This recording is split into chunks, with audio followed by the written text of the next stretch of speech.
a secret how much free quality information Wager Talk, Sports Moma, and the Gold Sheet produce. And next up, we're giving out the Wager Talk College Basketball Guide. This might be the most informative collection of sports betting info we've ever produced. We're covering returning starters, offensive, defensive, and tempo rankings, recruiting rankings, head coaching info and background, and so much more. Even if you are the casual basketball fan, head over to the Ralph Michaels page and download this amazing guide for free. All right, guys, here we go.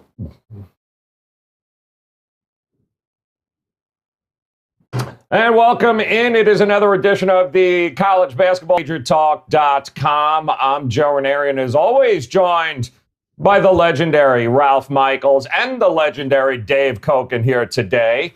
And I got to tell you here, guys, it was an exciting night of college basketball last night. It's going to be an unbelievable night tonight. 4 games we're going to go over here on the show.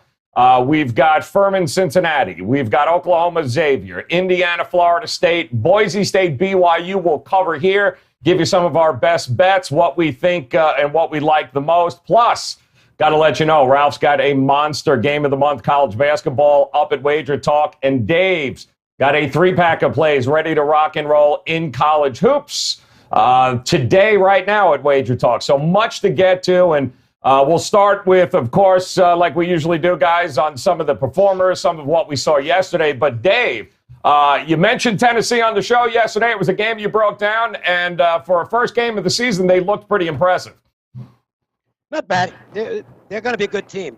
This is I mentioned yesterday that the belief there is this is the best roster they've ever fielded, and they got a game under their belts now. We'll see where they go from here. But Tennessee looks like a real good squad this year. Very good. And Ralph, last night, and we'll see it obviously in the performers and some of the covers there, but a lot of the Blue Bloods, two of the Blue Bloods, in fact, ACC versus Big Ten. It's Big Ten all the way. What were your impressions of what you saw last night? Yeah, I mean, I was on Iowa and I was on Rutgers as far as plays for my clients. So, we saw that the Big Ten is I guess you could argue the Big 12. I mean, the Big 12 is top heavy with their top 5, but, from top to bottom, the Big 10 is a loaded conference. And, you're going to have a lot of guys getting a lot of losses during the regular season, but that's all right. It gets them tournament ready. Let's pull up some of those top performers, top covers from last night if we could. And we'll start at the top against my Oklahoma State Cowboys there, taking on Oral Roberts and Max Abbott. What was that, 39 minutes, 36, 6, and 9, Ralph. And I know you love that blocks category, but pretty impressive night for the kid at Oral Roberts. Yeah, well, you know what? Why did Oral Roberts hang against Oklahoma, and why did they hang against Wichita State? He was 7 of 12 from three-point land last night, and he was 6-11 from three-point land the game before. So he could keep you in a game. So that's a game you circle. When there's a player on an opposing team that can guard him, those are the kind of matchups you look for. Or if he happens to get banged up, we've seen how important he is for Oral Roberts. How about the Mobley brothers there at USC? They took on Irvine last night, and it was a double-digit spread anyway. I believe it went off at 10 or 10.5 there. But, man, it wasn't even close. I mean, UC Irvine loves to go up speed, but man, that is a beast of a band. That USC team is pretty good. Evan Mobley last night there, Ralph. Yeah, well, you're going to see it's part of the biggest covers as well. And, we'll see how good of a team USC actually is. Irvine still continues to be overrated in this market because they've been so good for so many years that the odds makers are just having a tough time compensating how far down they are this year. Yeah, and the interesting thing is that that was the game where the sharp money got pounded because Irvine did get some sharp play yesterday, and they were never in the game. Some of those covers, Ralph, that you talked about here, this was an interesting game, too, last night. How about that Murray State-Austin Peay game there? It opened up at what? It closed at 3.5. 26.5 is I would say they covered it pretty well there last night in that game.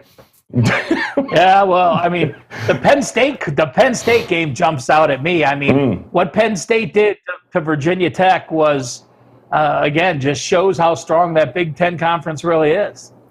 North Carolina. The one flop in the Big Ten was the team that had the gigantic lead. Purdue just destroying Miami early on. Gee. And, I mean, that's one of the biggest swings you'll see all season in college basketball. The game was a total blowout with Purdue winning, and they ended up losing the basketball game. Absolutely crazy finish in that game. You get the score swing in the game. Miami in this game was down 20.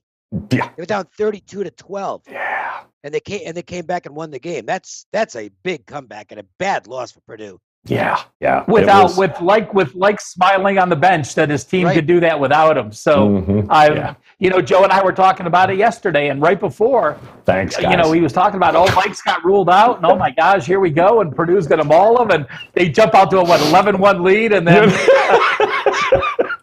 But you know what? When we get to the biggest unders, we're going to see.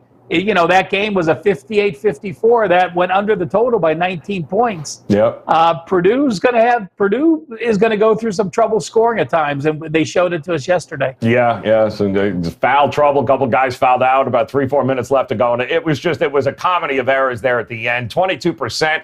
The 3-point shooting on both teams was just horrific. Miami couldn't hit water if they fell out of a boat, and somehow managed to win it. Don't get me started, please. I'm still screaming and yelling. Put up the unders, too, as well, if you can there, James. Let's see this list here. You have the overs. You have the unders. Ohio State, Notre Dame. Ralph, was it a bad line? Or, Notre Dame and an over, Ohio State and an over? Were you shocked at that score? A little bit, because Ohio State's pace has been so slow up to this point. Chris Holtmann, you're going to go back to those Butler days, and he slows it down. But they just got in the match. Shots were falling, and you shoot when you shoot 11 of 23 and make 21 of 24 free throws, you're going to score some points. And there's your Tennessee-Colorado game there, too, Dave. 47 points they had Colorado, too, at home. That's 36 points under. That was a pretty impressive game, as was Georgia taking care of Montana.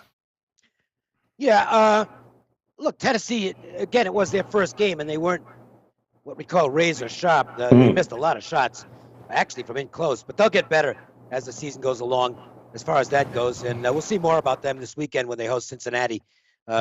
Tennessee's got a nice schedule to start the season. They open up with 5 straight home games before they go to Missouri in conference play. So chances are they'll be 5-0, and I think that by that time they'll be a top 10 rated team. Seton Hall, Georgetown got back in the win column as well there yesterday, so kudos to them. Before we dive into game number 1 here tonight, guys, Furman versus Cincinnati, I want to ask you, Ralph, I know you've got your game of the month up right now in college hoops, WagerTalk.com. They don't come around often, but when they do, they're usually extremely profitable. Yeah, I've only had 5% play in college hoops, the first few weeks in. So I actually have a 3-pack of plays. You're getting all 3, including that 5% for $39. So I do want to mention you do need to get it by 5:30 p.m. Eastern. It is one of those ones that start a little bit earlier. So do not wait till 7 to get it. Jump in by 5:30. Make sure you don't get shut out. And Dave, you as well. 3-pack of games ready to rock and roll, locked and loaded at WagerTalk.com. Yep, they're all dogs. I went with a lot of scheduling dynamic stuff tonight, and I think they've got a good chance to produce a nice prop. The 3 games at $29. There's no big plays in there. Ralph has a 5% play, so his package is a little more expensive. But mine is 3 plays, and let's see if we can get 3 winners. Yep, keep in mind, too, I believe you might have a college football day coming as well, maybe an all-access pass for both of these gentlemen as they begin to load the plays as the week goes on here. But keep it right now, guys. Go to WagerTalk.com. Check it out. Ralph's page and Dave's page. There you can see it right in the front. You don't have to travel too far. It's right there on the home page, and you guys are you can lock yourselves in. Yep, Ralph. Joe, one more thing I wanted to mention was we just started something new at Wager Talk last week. We really haven't even publicized it yet. But, we used to have the all-access pass for 30 days with all sports. If you only want one sport, you can get college basketball for 30 days for $189. So, thinking about spending $39 for me or $29 for Dave, the way Dave's college football season's going, you'd want the all access. My college football season's been a little uneven, but if you only want one sport, go to that sport, and you can get 30 days of college hoops at a discounted rate. Love it. Let's make it a profitable day. Let's make it a profitable week, guys. We'll start tonight. Furman, Cincinnati. This is a 5 o'clock Eastern time tip-off. Bearcats just coming off their game against Xavier over the weekend. We've got a Furman team that's played absolutely nobody, but they've won all of those games here tonight. It's not exactly a big line. I'm looking at -4 here. I see a 4.5 or 2 out there as well. Dave, I'll start with you. Total is right around 140 here. Furman hasn't played anybody, but this number seems a little short if you're a big Cincinnati backer, no? Well, the number's actually gone up, which I think is more on Cincinnati's name than anything else. Cincinnati's coming off Xavier. They've got Tennessee on deck. So this is a bit of a sandwich game. Watching Cincinnati, they're kind of a lumbering team. They've got size, but not a lot of speed on that team. I don't think they're that good this year. And in fact, if you look at the Ken Palm rankings, Furman and Cincinnati are right next to each other. This is a good Furman team. They're the team to beat in the Southern Conference. I don't think there's much question about that.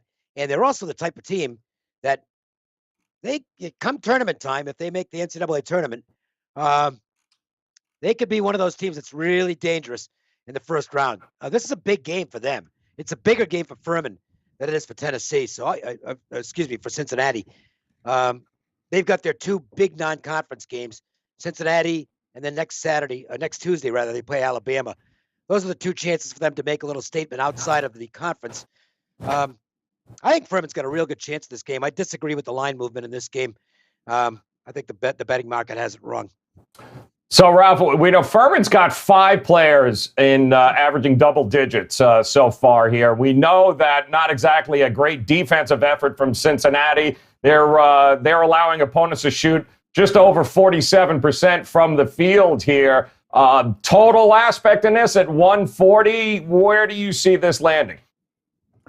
Well, the Cincinnati coach, Brannon, was livid. They allowed 52% to each half for Xavier. And, he broke it down and he's talking about how bad their defense is playing. You talked Furman has a bunch of guys in double figures, but really their offense is Mike Bothwell. He shoots 30% of their shots. He's shooting 67% from the field, 44% from 3-point range. So if he could get off and score with Cincinnati's defense, I do like Furman. Now, I agreed with what Dave said. The only thing keeping me off of it, though, was Cincinnati off a loss and how pissed their coach was at how poorly they played. So he's got him pretty riled up. The sandwich situation is a horrible spot, but certainly lean Furman. The loss to their crosstown rival Xavier is keeping me off betting Furman. Interesting One enough, note, too. by the way, Go ahead. is that Cincinnati has lost the next game following Xavier, lost it straight up each of the last 3 years. So they've had problems maintaining their motivation after Xavier, and we'll see if that happens again tonight. Yeah, 0 for 7, I believe, in the last in there against the number at home there. It hasn't been a great stretch for bettors there backing Cincinnati, certainly at home. Joe, sorry, Go ahead. one more point. Dave talked about Cincinnati lumbering. Yeah. And Brendan, when I went to the Inquirer in Cincinnati and read it, he talked about how he doesn't even know who his guys are. He had a guy come off the bench first, and then the next game the guy didn't even play at all. So he's really just trying to figure out his rotation. Those are the type of teams you want to play against early because they're putting in pieces and parts, and those guys have no continuity playing together on the court. Take a look at game number 2 here tonight, guys. Oklahoma OU taking on a team we talked about, Cincinnati. Xavier there, and what a Big 12 takes on the Big East here, Ralph, in the Buckeye State. The number OU -2, total is 146 currently in this game. What should we be looking at and paying attention in this game, Ralph? Offense. Mm-hmm. Oklahoma's going to have one of those dynamic offenses. I mean, you had Reeves and you had Manick, and I do have a lean here with Oklahoma as well. This is a game that was in the mix. You look at Xavier, though. Xavier's played 6 games already. We're talking about Tennessee playing their first game. Xavier's 6-0, but you look at those games. The Cincinnati game was an 8-point win. Overtime against Eastern Kentucky. Toledo was a 3-point win. Bradley was a 1-point win. So that's a lot of close games for a team that should have played better early on. I don't think Xavier has enough defensive players to cover all the offensive skill players for Oklahoma. I do like the Sooners. Yeah, Dave, 3 of the top 4 scorers in the Big 12 are on this roster for OU. They can certainly shoot lights out. How are you leaning in this game here tonight? I like this Oklahoma team quite a bit. And I thought they didn't play their best game against TCU over the weekend. They kind of struggled and found a way to win anyway. And Reeves, who's one of the best players in the country, did a great job of getting to the foul line on a regular basis. I think he had 17 free throw attempts in that game. I just don't know that Xavier is at this level. I think they're a decent squad, but Oklahoma, to me, is the superior team and should prove it tonight. I think Oklahoma is a top 25 team.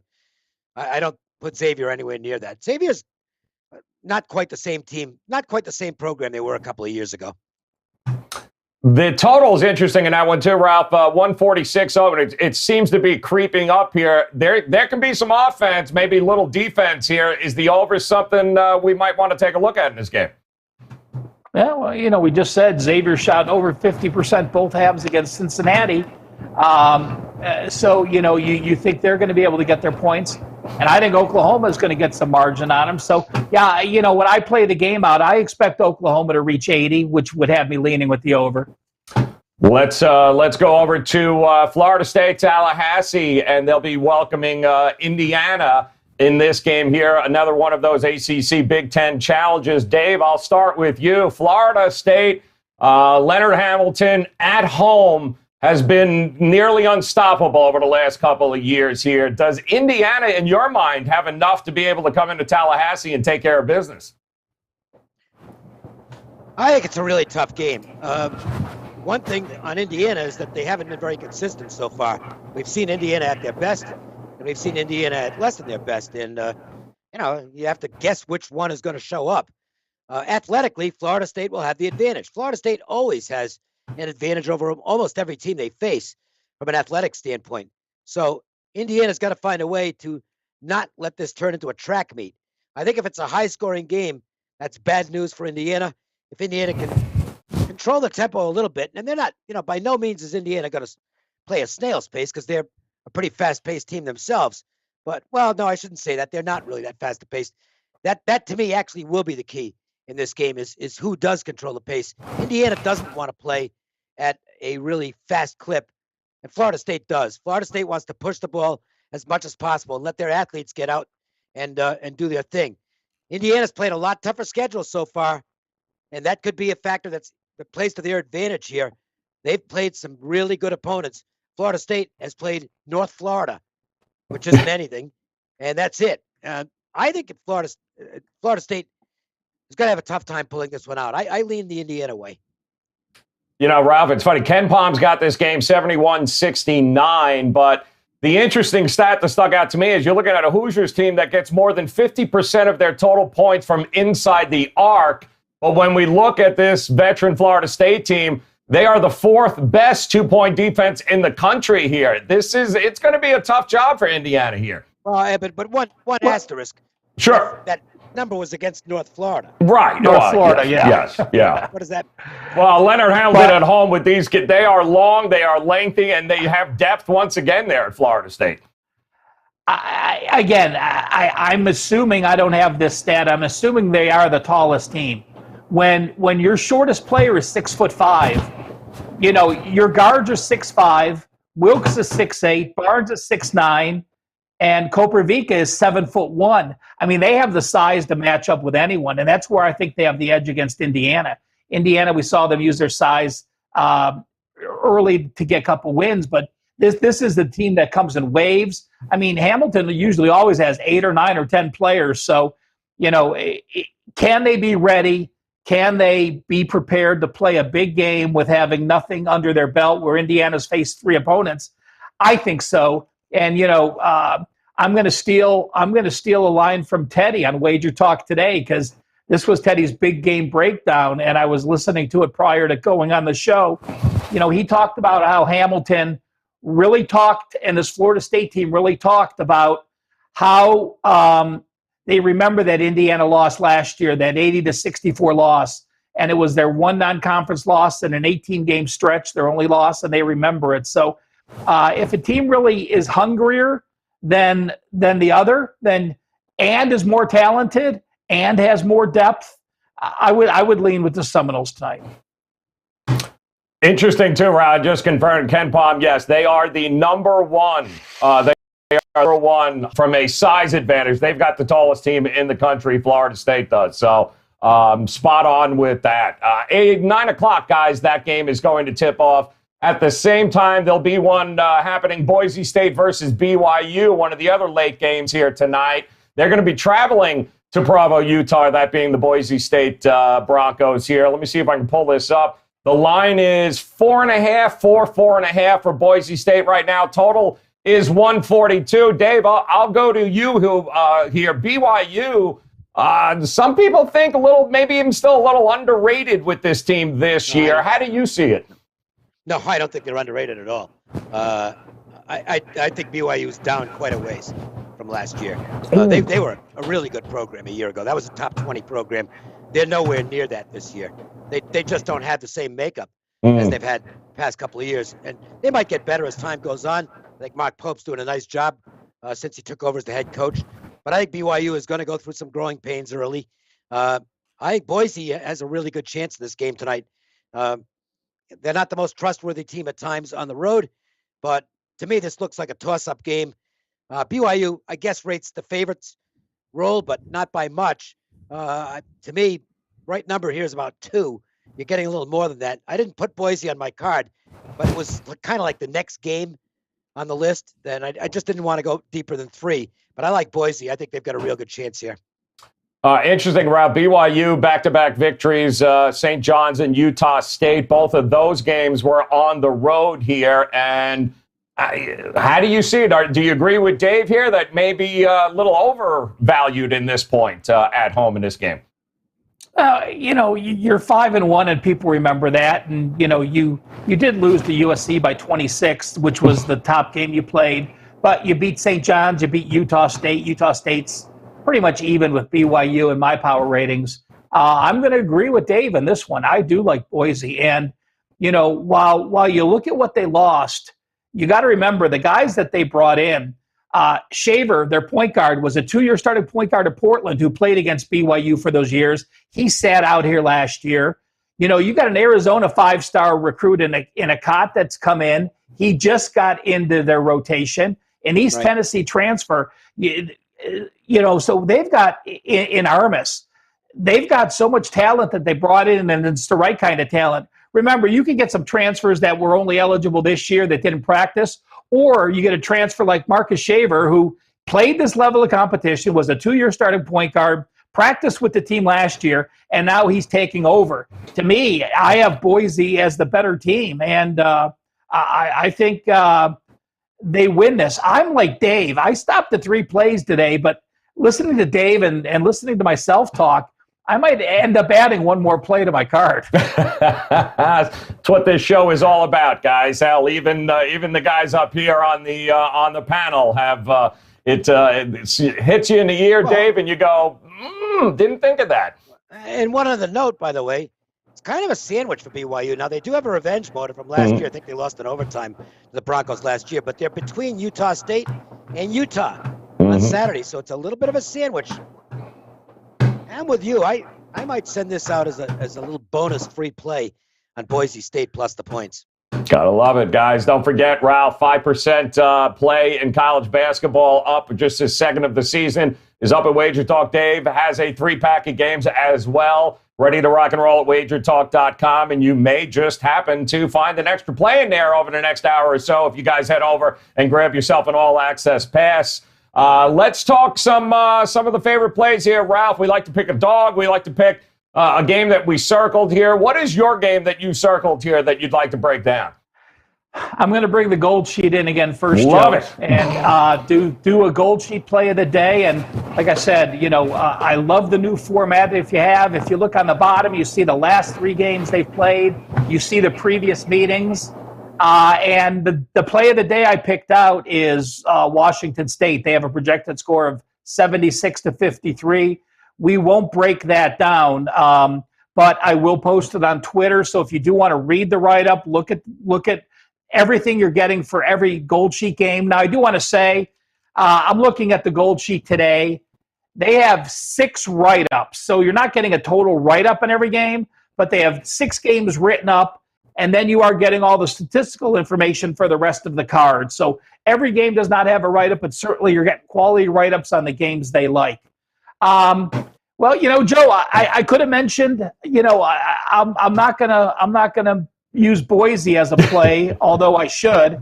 I'm just going to bring up a game that I broke down, and I was going to use Chattanooga against Bellarmine tonight. And Bellarmine's that new team that moved up from Division I. They're in Louisville. They're playing. Boy, I just went brain dead. Where did Louisville used to play their games? Thank you. The famous arena, but they are playing at where Louisville used to play. Freedom Hall. Thank you. There you go. The iconic Freedom Hall. So they're excited about playing there. I actually have Chattanooga power rated a little bit higher, but they are so excited to play this first game. They've played well covering their first 2 games against Duke and another game. So it kept me off Chattanooga, liking Bellarmine. I'm going to give you one of my plays. I gave you a play yesterday, and I talked about Dayton, really, really not having any depth and figuring they're going to have to go to the bench. And, what did they do? Dayton struggled. They played some young guys early. They were actually trailing at the half, and they ended up playing some guys 38 or 39 minutes again, and that worked out well. I'm going to have a first half play today. And this is one of my 3 actual plays, and it's Oregon minus 14.5. Florida A&M scheduled this game 2 days ago. Well, why did they schedule it? They need money. Why did Oregon schedule it with Washington coming up? He wanted to work on defense. No one gets transfers and gets them to fit better in their system than Dana Altman. With Washington coming up on deck, I didn't want to use the full game in case he rests some guys and has a big lead. But I have Oregon minus the 14.5 in the first half against Florida A&M.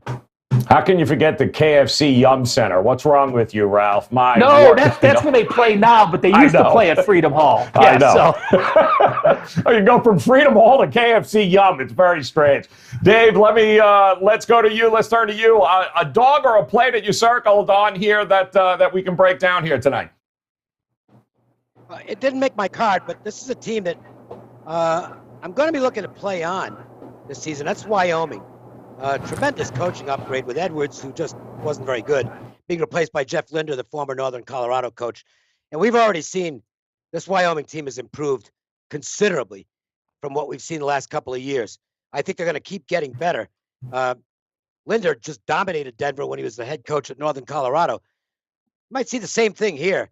Wyoming's a good-sized favorite in this game, but I would not be surprised if Wyoming gets a pretty lopsided win over Denver tonight. I think Wyoming's a team you want to circle as a go-with team heading into Mountain West play. And I'll point out one game that stuck out to me too, Ralph. That it opened up with this team as a dog, but now they are a favorite. It's about a 3-point swing, and that's Georgia Tech taking on Fred Hoiberg's Nebraska team, who is trying to build something there. They lost, I think, Mercer. They had 2 horrible losses in the beginning, and then what they did to Kentucky, and I don't know what kind of team Kentucky is right now, but there's a few people that like Georgia Tech in this game against Nebraska. Opened up as a 1-point dog. They're now a 2-point favorite here. What do you think of that Georgia Tech team? I hate that Georgia Tech team because I had Kentucky against them, and it was just a bad play. I played against Kentucky with Richmond, and I knew not to mess around with them, but Yeah, Georgia Tech lost back-to-back games to little brothers, to Georgia State and to Mercer, both in-state guys that they just didn't play well. Well, they clamped down defense. Their guards played much better against them. My power ratings have this right at the line, Joe.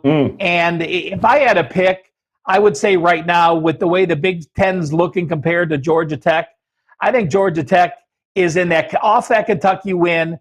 They have Florida State on deck, but it is a week away. I would lean with Nebraska. Is that where you were going in this game? Yes, that was there was some movement there. I thought Nebraska and Hoiberg and company I thought they'd be able to take care of business in this particular situation. But the line movement was interesting for that. And coming off of that win in Kentucky, what kind of team are you going to get with Georgia Tech tonight remains to be seen. But I can tell you this, guys. Right now, and if you pull it up at WagerTalk.com, you'll see it right on the homepage. You'll be able to get both Ralph's, his package here today, 3 games plus his 5% play of the month right now, and Dave Koken, who's got a 3-pack with maybe one other to follow shortly here, guys. If you head over to WagerTalk.com right now, visit both Ralph and Dave's pages. Go ahead, get yourself signed up, get an all-access pass because Dave, I believe you do. Do you have a football game also that you have coming up here, a college football game shortly? I'm probably settled on 4 games this week in college football. I just am putting it up later than usual because, I've run into so many canceled games this year. I got tired of putting up games and then they have to redo the package. And so I'm going to wait to make sure the games are being played and get as much information as I can. But kind of looks like there'll be a 5% play and 3 other games as well. And one of those I'll make a free play, and that'll probably be it for college football this week.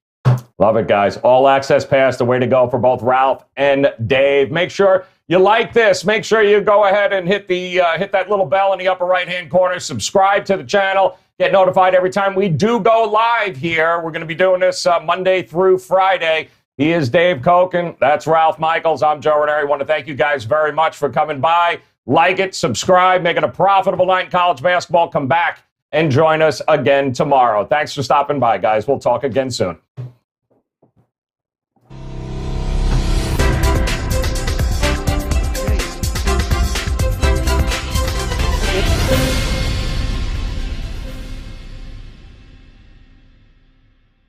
It's not a secret how much free quality information WagerTalk, SportsMoma, and the Gold Sheet produce. And next up, we're giving out the WagerTalk College Basketball Guide. This might be the most informative collection of sports betting info we've ever produced. We're covering returning starters, offensive, defensive, and tempo rankings, recruiting rankings, head coaching info and background, and so much more. Even if you are the casual basketball fan, head over to the Ralph Michaels page and download this amazing guide for free.